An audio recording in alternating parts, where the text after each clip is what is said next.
اعوذ باللہ من الشیطان الرجیم بسم اللہ الرحمن الرحیم یا ایھا الذین آمنوا کونوا انصار اللہ.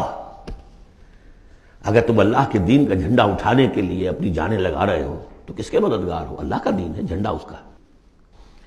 اور یہ فرض منصبی اصل تھا محمد کا، تو ان کی بھی مدد ہے. من انصاری اللہ آگے آ جائے گا.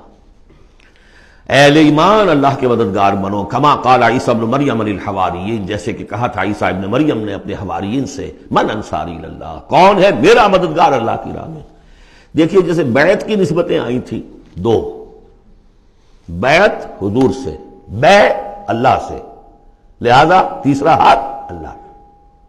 وہی مسئلہ یہ ہے، نصرت اللہ کی، لیکن میری نصرت اللہ کی طرف. اللہ کی نصرت کیسے کرو گے؟ میری نصرت کرو اللہ کے راستے میں. محمد رسول اللہ والذین معہ. اب بھی طریقہ جو فطری ہے وہ یہی ہے، جس کو بھی اللہ ہمت دے دے وہ کھڑا ہو. میں نے یکسو ہو کے فیصلہ کر لیا، میں نے تو اب اسی کے لیے جینا، اسی کے لیے مرنا ہے. آؤ بھائی، کون میرے ساتھ آتا ہے؟ میں انصاری اللہ، میں تو چل رہا ہوں. کوئی ساتھی ملے گا تب بھی چلوں گا، نہیں ملے گا تب بھی چلوں گا. اب کون میرے ساتھ آتا ہے؟ من انصاری اللہ، جو ہاتھ میں ہاتھ دے وہ اس کا ساتھی ہے. اذ قال عیسی ابن مریم للحواریین من انصاری اللہ قال الحواریون نحن انصار اللہ. اگرچہ وہ مددگار تھے حضرت عیسیٰ کے، حقیقت میں تھے اللہ کے، بظاہر عیسیٰ کے، حقیقت اللہ کے. فآمنت طائفۃ من بنی اسرائیل، تو بنی اسرائیل دو گروہ میں تقسیم ہو گئے، ایک وہ جو ایمان لے آیا اور ایک وہ جو کفر پر اڑا رہا. وکفرت طائفہ فأیدنا الذین آمنوا علی عدوہم، تو ہم نے مدد کی ان کی جو ایمان لائے تھے ان کے خلاف، کہ جنہوں نے کفر کیا تھا ان کے دشمنوں کے خلاف. فاصبحوا ظاہرین، بالآخر وہی کامیاب ہوئے. لیکن یہ کامیابی آسانی سے ہاتھ نہیں آئی تھی، اچھی طرح سمجھ لیجیے گا. 300 برس لگے ہیں حواریین مسیح کو، اور ان کے اصل پیروکار جو تھے حضرت مسیح کے، وہ سختیاں انہوں نے جھیلی ہیں. تاریخ انسانی میں اگر آپ لیں گے ایک مقدار کی حیثیت سے تو اتنی زیادہ قربانیاں شاید کسی نبی کے ساتھیوں نے نہیں دی. ایک ہے ایک چیز جو ہے وہ سمٹ کر آ گئی ہو تھوڑے سے وقت میں، وہ ہے حضور کا معاملہ، کہ حضور کا اور آپ کے ساتھیوں کا. لیکن جتنے طویل عرصے تک اور جس قدر شدید پرسیکیوشن، عام خیال یہی، اور میں بھی اس کا قائل ہوں، کہ سورہ یاسین میں جو ذکر ہے، وہ جو 2 رسول بھیجے گئے اور پھر تیسرا بھیجا گیا، وہ اصل میں حواریین مسیح تھے. رسول کے رسول تھے، اللہ کے رسول نہیں تھے براہ راست.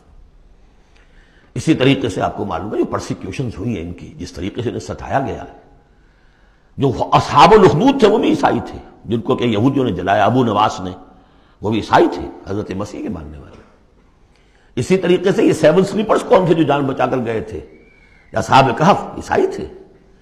رومی شہنشاہیت تھی، بت پرستوں کی شہنشاہیت تھی، اس میں جو کچھ پرسیکیوشن ہوئی ہے وہ تو 300 عیسوی میں پھر رومن امپائر نے عیسائیت قبول کی ہے.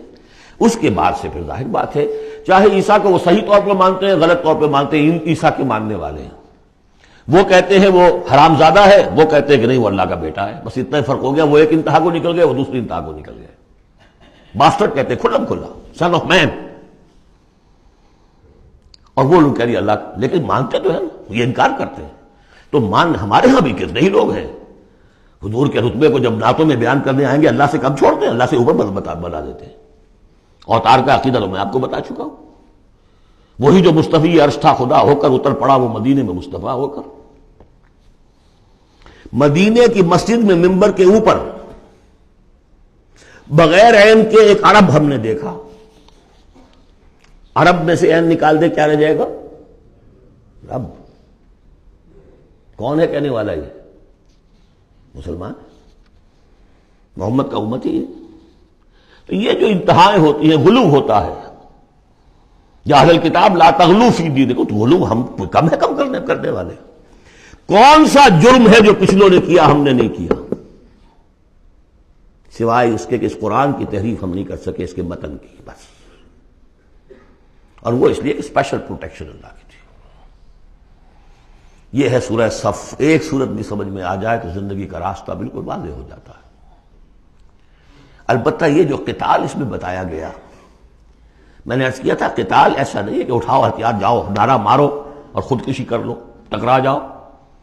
اس کا ایک پروسیس ہے. پہلے اس کے لیے مردان کار چاہیے، ایسے مردان کار جن کے دلوں میں اللہ کی محبت کے سوا دنیا کی کوئی محبت نہ رہ گئی ہو، جو ہم سورہ شورى میں پڑھ چکے ہیں. فما اوتیتم من شیء فمتاع الحیاۃ الدنیا وما عند اللہ خیر وابقى للذین آمنوا وعلی ربہم یتوکلون. طالب آخرت بن چکے ہو، واقعتاً کہنے کی حد تک نہیں، زبانی کلامی نہیں، فی الواقع. پھر ان کے اندر وہ اخلاص اور خلوص، پھر ایک نظم کی پابندی، ایک لیڈر کے ساتھ عہد، جو کہو گے. یہ تقاضے اگر پورے نہیں ہوتے، اور محترم تعداد کے اندر 2-4 سے تو نہیں ہوگا معاملہ. 4 کا ہوتا معاملہ تو حضرت موسیٰ کے ساتھ بھی تھے، 3-4 تو اور 150 تو اور بھی شاید نکل ہی آتے، کوئی ذرا اور محنت کرتے، لیکن نہیں، معتدل تعداد، ریکوزٹ نمبر. لہذا اس کو تیار کرنے کے لیے کیا طریقہ کار ہے؟ یوں سمجھیے کہ منہج انقلاب محمدی کے 2 حصے ہیں. اوپر کا حصہ ٹکراؤ، تصادم، وہ سب کو معلوم ہے. غزوہ بدر، غزوہ احد، غزوہ احزاب، فلاں فلاں، کس کو نہیں معلوم؟ لیکن اکبر الآبادی کا بڑا پیارا شعر ہے، خدا کے کام دیکھو بعد کیا ہے اور کیا پہلے ہے، نظر آتا ہے مجھ کو بدر سے غار حرا پہلے.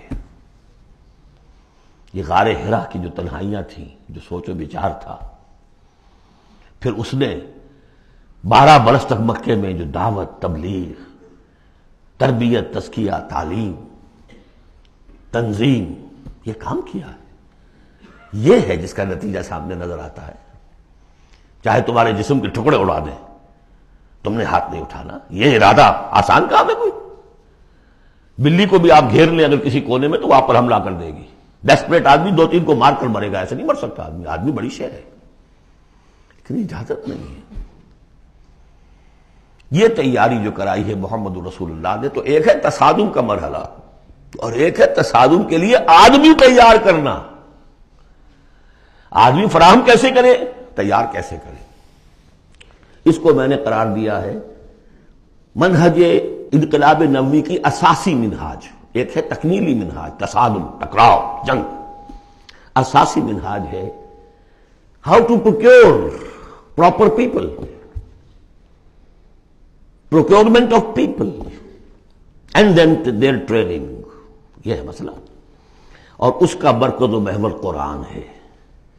اگلی سورہ، سورہ جمعہ، اسی سے بحث کر رہی ہے. یوں سمجھ لیجئے کہ بعثت محمدی کا مقصد، اس کے لیے تصادم کے مراحل، یہ سورہ صف میں، لیکن اس کے لیے مردان کار کی تیاری کا عمل سورہ جمعہ میں. صدق اللہ العظیم.